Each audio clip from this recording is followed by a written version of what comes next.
Hello， 動態清零啊！我係 Asa，Hello 咁多位。究竟我哋平時見到酒評家俾到嘅 rating 係咪真係特別好飲啲嘅呢？係咪一個非常之好嘅指標呢？今次咧，我哋就揾咗幾個朋友咧一齊去 blind tasting， 有 rating 嘅酒同冇 rating 嘅酒，對佢哋嚟講係邊一啲係中意多啲？葡萄酒嘅評分起源咧，就可以追溯到20世紀初啊。當時一啲評論家開始系統性咁樣評價同埋記錄葡萄酒嘅特性啦。隨着時間嘅推移啊，呢啲嘅評分制度咧逐漸標準化。喺1980年代咧，亦都達到巔峰啊！特別喺美國咧，知名評論家如好似 Robert Parker 啦，對評分嘅普及起咗非常之重要嘅作用啊！評分嘅目的咧，在於幫助消費者喺眾多嘅選擇中咧，作出明智嘅決定。雖然咧呢啲嘅分數可以提供一定嘅指標啊，但係專家亦都強調個人嘅品味同埋偏好咧，同樣重要嘅。隨住咧葡萄酒文化嘅興起，越嚟越多人咧開始依賴呢啲評分咧嚟選擇合適自己嘅葡萄酒啊！介紹下先，我哋首先會有2款嘅葡萄酒啦，2款嘅西班牙酒同埋2款嘅美國酒。咁呢度咧就會見到有呢支咧係 RP86 啦，呢支咧係 RP91 加啦，同埋呢一支咧係 RP96 嘅喎。咁睇下究竟啲朋友中意啲乜嘢酒啦。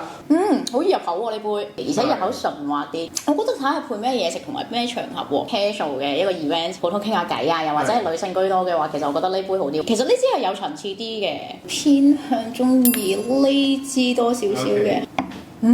其實呢兩支係一 pair 㗎嘛？佢哋呢兩支係咪同一個產地咁樣出㗎？我自己中意呢支多啲喎。因為我覺得咧，點解我會問你呢兩支係咪同一 pair 咧？因為佢哋咧呢兩支咧俾我個感覺咧，需要配嘢嚟飲會好啲咯。其實呢兩支個感覺都係好舒服，入口係好潤滑。大家可能坐喺個 sofa 嗰度，即係好舒服嘅環境，可能聽住音樂咁樣飲咯。我自己中意 soft 啲咯，因為我今日個心情 soft 啲，因為呢支個平衡感好啲。同埋呢支就咁飲咧，都唔會覺得話好需要配嘢。哇，雲呢拿桶感都幾勁。少少木味 ，juicy 啦，黑加侖子味啦，酸度都幾高。聞落第二支好似厚身少少，香氣嘅開放性就冇第一支咁強，甜啲 ，body full 啲，balance 少少嘅。頭先我知個酸同桶好似有少少分開啊。呢支呢一 pair 嘅話，涼涼地嘅涼果啊、藥草啊，或單寧感比頭先第一 pair 都強啊。個人又幾中意呢一個酸度嘅，佢比第一支個酸度好啲嘅。舒服啲，冇咁尖啊！哇，好唔同。佢都係涼果個酒香，多少少 savoury 鹹香味聞落去。呢個收尾同個聞落去都係一樣嘅。佢除咗個果之外，尾都有少少鹹香，酒精感喺後面飆咗上嚟，有啲難揀呢個。呢個啦，禾稈草嘅味，果啊酸啊，比頭先幾支好似弱啲。冇咁 expressive 啊，成支酒嘅感覺，少少椰絲味，唔係好濃。暫時試到呢支好似最弱啊！呢 pair 個感覺真係有啲似啊，飲落去個 body 係比較輕身水少少嗰種感覺啦。兩支都麻麻嘅我就，咁我要揀，我會揀最尾嗰支啦。咁我會揀呢一支啊。都 fruity，啲新鮮。哇！呢個酒精高啲，啲果熟啲，風格都幾唔同嘅兩支，不過好似酒精度有啲黑高，即係呢支多啲。又唔同喎，一支又淺色啲，一支又深色啲嘅喎，佢有鋪排過嘅喎。哇！呢支風格完全唔同，啲 cherries 啊嗰啲，呢支翻返去個酒體冇咁厚重啲，即係有啲動物類嗰啲咧 gamey 嘅嗰啲感覺，味道都幾濃郁，個酸度可以再高少少，酒精度又高。好難揀喎，係啊，兩個都得意嘅，兩個都幾好飲嘅，但係個風格有啲幾唔同。如果我會揀，我會揀呢支。OK。又幾唔同喎，同前面嗰啲有啲石啊、鐵啊嗰啲味道。哇！呢隻酸度高啲，有啲草本啊，有啲 herbaceous 嗰啲味道，薄荷嗰啲，香口膠嗰啲味。呢支酸度高少少，唔係特別中意呢個風格。不過如果真係要揀，我中意呢支多啲。Overall 都 OK 嘅，有啲都幾好飲我覺得。我 in general 中意前面呢啲多啲，嗰啲 fruit 嗰個味道出少少，即係好容易一嚟就俾到啲嘢你咯。好似葡萄汁，好葡萄，都會飲落有多啲變化。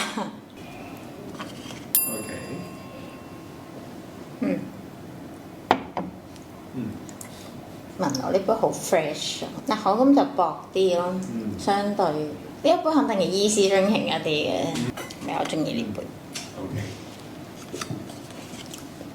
我揀完啦。Thank you。哇！全部都一樣色咁滯嘅喎。哇！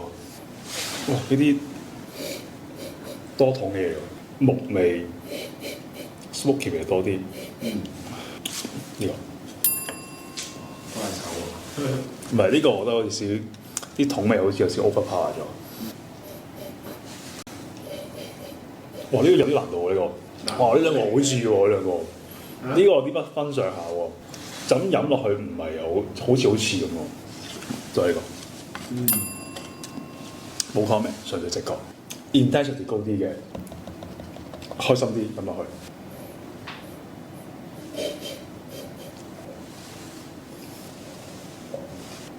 ，9.6分。其實每一 pair 都係啲好似嘅 style 嘅嘢，可能真係有少少 wine making上面有啲唔同，或者係啲提子嗰啲落桶嘅時間。哇！呢個真係似呢個。試過呢一 pair 喎，呢 pair 就 obvious 啲嘅，真係好似呢個。呢個啦。OK。咁因為純粹我飲到最後嘅時候，呢個色其實係橙少少、啡少少嘅，呢支會 easy drinking 啲咯，果味就順啲，同埋嗰啲酒精感就好啲。OK。但係呢個鎖咗埋佢啦，俾尊重佢。但係呢個真係今日全部都紅酒啊，好似有啲花香。喂，有啲坑渠味，大家感覺唔係好想擺啲啖酒入口。入口好甜嘅，又幾好飲喎，好 juicy， 果香好舒服 ，aftertaste 跌得好快，酒精感都好高，聞同埋飲有啲唔同。呢個冇坑渠味，但係咧好似冇乜味添，直情。飲落去嗰啲單寧好舒服。呢個幾好喎，呢個佢嘅酸度好舒服。呢個冇乜單寧嘅 happy wine 啦，平時開 party 對人哋飲酒嗰啲啦，係個酸度同埋單寧都有喺杯酒入邊。令到成啲酒嘅骨架咧好正，希望呢支唔會有分啊！我呢個好似老啲喎支酒，佢有啲酸梅嘅味道，令到啲口水好大把聲拔出嚟。布朱利嗰啲咁嘅 bubble gum，哇苦啊！呢個 aftertaste 有啲苦，係好花香嘅，即係只可遠觀不可褻玩啊！呢支酒呢個唔中意，好冇比較冇傷害啊！原來呢個好啲，好單調喎，冇乜 aftertaste 喎。因為呢個有啲藥材味喎，好似啲甘草、五花茶，新加坡嗰隻叫咩啊？肉骨茶係有啲 meaty，但係呢個又係單寧冇乜嘅。好啦，如果咁多隻支，我最中意呢支。好啦，經過咁多位嘅朋友去試完呢酒，大家都會發現啊，高嘅 rating 咧都唔一定啱我哋口味喎。我哋揀酒嘅時候咧，考慮下我哋係咩場合去飲。原來要趁嘢食嘅時候咧，我哋可以考慮啲高分少少嘅酒啦。我哋就咁平時傾偈咧，揀啲冇乜分嘅酒，平平地都 OK 嘅喎。3個 pair 咧，其實都有唔同嘅諗法。都有唔同嘅態度咧，去揀佢哋嘅酒嘅，就喺波都酒入邊。喺個 rating 低分嘅時候咧，試落去咧都會明顯 feel 到一啲唔 balance 啊、錯處啊喺個酒入邊出現咗，所以大家咧都反而唔會揀，寧願揀一支喺超級市場買到嘅酒喎。呢個效果咧非常之有趣啊！其實兩支西班牙酒咧，明顯大家都會揀有分嘅酒啦，一款咧佢會果味豐富啲啦。另一款咧，其實佢一啲草香啊、花香啊，反而係豐富啲喎。其中一款嘅話咧，就寧願揀一啲果味豐富啲嘅酒。咁調翻轉喺美國酒咧 contrast 好大喎。RP 有成96分咧，反而咧少啲人揀喎。冇分嘅美國酒咧，都會多人揀喎。其實呢一個咧就變咗我哋可以諗下。究竟高分嘅酒係咪真係好啱我哋口味啦？咁啊，希望今次實驗咧可以證明到俾大家睇嚟緊點樣揀酒會啱你方法啦。今次咧我哋又做咗一個新嘗試啦，試下咁樣 blind tasting， 希望可以帶到一啲 message 俾大家。咁啊，記得中意我哋嘅片咧就 like 同埋 share 俾你嘅朋友啦 ，subscribe 我哋嘅 channel 啦。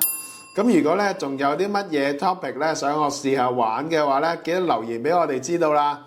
下次再見，拜拜。Thank you。OK。好難啊！